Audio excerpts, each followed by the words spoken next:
warahmatullahi wabarakatuh. Halo semuanya. Kami dari kelompok 1 akan melakukan wawancara seputar kepemimpinan Dengan narasumber Bapak Dede Sulaiman, sarjana ekonomi selaku General Manager di perusahaan PT Sari Takagi Produk Industri Manufaktur. Sebelumnya kami akan memperkenalkan diri terlebih dahulu. Saya Luna Heriani. saya Muhammad Maulana Rabbani. Nama saya Nabila Zakianti. Nama saya Muhammad Abdul Qadir. Nama saya Kezia Mauren Masinambo. Nama saya Muhammad Gazi Al-Ghafaru. Saya Nabila Wahida Zatira dan saya Nabila Intan Maharani dari kelas C Prodi MSDMA Politeknik Setiawan Jakarta. Berikut wawancara yang akan kami laksanakan. Assalamualaikum warahmatullahi wabarakatuh. Kami dari kelompok 1 akan melaksanakan wawancara seputar kepemimpinan dengan narasumber Bapak Dede Sulaiman, sarjana ekonomi selaku General Manager di perusahaan PT Sari Takagi Indonesia. Dan saya Nabila sebagai moderator dan beberapa teman-teman saya. Ada Gazi, Maulana, Nabila, Kezia, Luna, Abdul, dan Intan. Langsung saja kita mulai wawancaranya ya.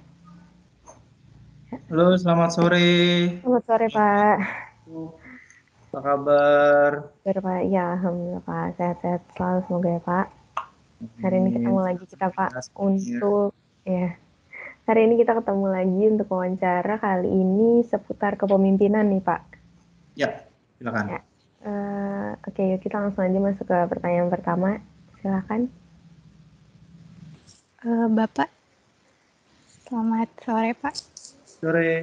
Saya izin bertanya, dalam perusahaan tempat Bapak bekerja itu, apakah terdapat pola kepemimpinan tertentu atau mungkin gaya kepemimpinan tersendiri? Jika ada, bisa dijelaskan Pak. Ya, gaya kepemimpinan itu pasti ada.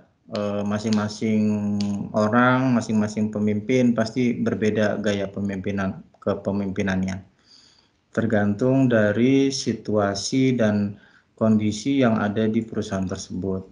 Kalau saat ini yang saya jalani di perusahaan saya, itu kita menganut kepemimpinan demokratis, efektif, terus menginspirasi ke bawahannya, dan pastinya seorang pemimpin harus mempunyai percaya diri. Seperti itu. Baik Pak, terima kasih. Ya. Ya, terima kasih Pak. Apakah ada lagi seputar pertanyaan pertama ini yang ingin ditanyakan mengenai jawaban dari Bapak Dede? Oke, kalau gitu kita lanjut dulu ke pertanyaan kedua ya Pak. Ya, silakan. Silakan. Ya Pak, mohon izin Pak. Ya, silakan. Seberapa berpengaruh gaya kepemimpinan dalam perusahaan, terutama di misi Bapak dalam ininya pegawai Pak? Ya. Jadi pengaruhnya pastinya sangat besar. Gaya kepemimpinan baik di divisi maupun di perusahaan itu impact-nya sangat besar, baik terhadap perusahaan maupun terhadap SDM, sumber daya manusianya. Nah, karena gaya kepemimpinan itu semacam seperti roda penggerak baik di divisi maupun di perusahaan. Jadi kalau gaya kepemimpinannya itu terlalu arogan, otoriter, mungkin member-member atau timnya itu responnya jadi kurang baik. Jadi member dan timnya pun pastinya dia merasa gerah dan merasa tidak nyaman di perusahaan tersebut atau di divisi tersebut. Jadi seperti itu jawaban saya.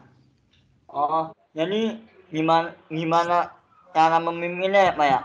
Memimpinnya itu baik, mungkin pegawainya akan nyaman ya Pak ya, dan sebaliknya. Ya, jadi gini, Seorang pemimpin nggak mesti baik, tetapi tegas, cerdas, pastinya harus percaya diri. Jadi kalau pemimpin hanya dibilang baik saja, bisa jadi timnya atau SDM-nya akan bahasanya ngelunjak kali ya. Jadi tetap baik boleh, tetapi ada saatnya baik. Jadi kalau misalkan kita ke tim itu harus tegas dan yakin, kita percaya diri bahwa yang kita arahkan itu sesuai dengan rule dan aturan yang diharapkan oleh perusahaan. Lalu kalau misalnya nih, Bapak, lu bawaannya dulu teman Bapak, lu kita sebagai pemimpin harus bagaimana ya? Ya, jadi gini, itu pertanyaan bagus. Jadi pada saat kita jadi seorang pemimpin dan ternyata yang tim kita itu seorang teman kita atau sahabat kita, tetap dalam satu organisasi itu harus profesional. Teman di luar organisasi. Kalau di organisasi itu struktural, jadi pemimpin harus mengayomi dan memberi inspiratif ke timnya atau bawahannya. Oh iya Pak. Baik Pak, terima kasih Pak. Ya. Ya, terima kasih. Apakah ada pertanyaan seputar dari jawaban mengenai pertanyaan kedua ini? Saya mau tanya Bapak. Silakan. Dari gaya kepemimpinan yang Bapak terapi, apa kelebihan dan kekurangannya? Atau pernah ada hambatannya gitu Pak? Hambatan pasti ada. Hambatan pasti ada. Kadangkala kita baik terhadap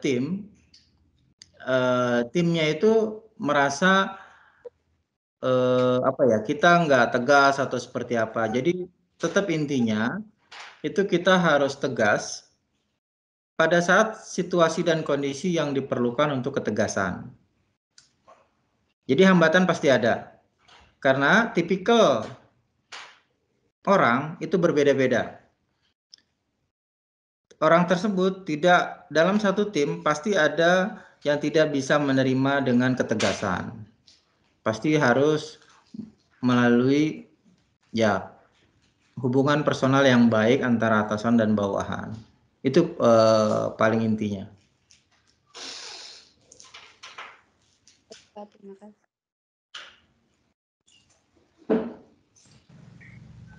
Ya. Apakah ada tanggapan lain mengenai pertanyaan berikut? Ya. Kalau gitu kita lanjut dulu ke pertanyaan selanjutnya ya. Iya, saya mau nanya lagi. Dalam menjalankan kepemimpinan kan pasti ada hambatannya. Contoh hambatannya apa dan gimana cara menyelesaikannya gitu Pak? Hambatan pasti ada. Kita penyelesaiannya itu pasti ada tolak ukurnya untuk menganalisa hambatan tersebut. Jadi kalau kita sudah bisa menganalisa dan hambatannya sudah ditemukan, itu kita harus menggunakan, kalau di saya itu ada namanya why analyze. Jadi 5 why. Jadi mulai dari hambatan pertama, misalkan hambatannya tidak bisa jalan. Tidak bisa jalan kenapa? Itu yang pertama. Kenapa pertama? Why 1. Kenapa tidak bisa jalan? Karena tidak ada baterai. Kenapa tidak ada baterai? Why kedua. Karena baterainya rusak. Kenapa rusak? Itu why ketiga. Karena misalkan maintenance-nya kurang baik. Why keempat, kenapa maintenance-nya kurang baik? Nah itu terus dan terus sampai why-nya kelima, itu baru setelah kita analisa komplit, baru kita melakukan countermeasure. Nah countermeasure-nya itu dijadikan sebagai tolak ukurnya. Seperti itu Mbak. Seperti itu ya Pak. Terima kasih Ya. Pak.